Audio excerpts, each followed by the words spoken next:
Good morning, everybody. Here are your answers to your Core Bites 98. So please make sure you make your own corrections on your paper and let us know if you have questions.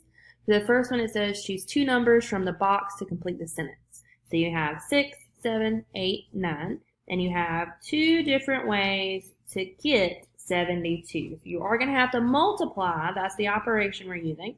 So out of these numbers, the best way to do this, the only way to do this would be to either say 8 times 9 gives you 72, or you could say 9 times 8. You've got to know your multiplication tables. Your second one, how do you write the number using digits? So it says 13,075, so you would write 13,075. For number 3, which sign makes the sentence true? You have 84 hundredths and 9 tenths.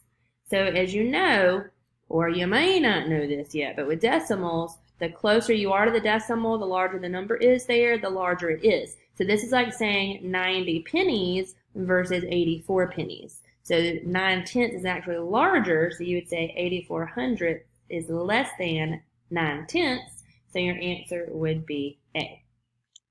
For number 4, the sum of the two congruent angles is 90 degrees.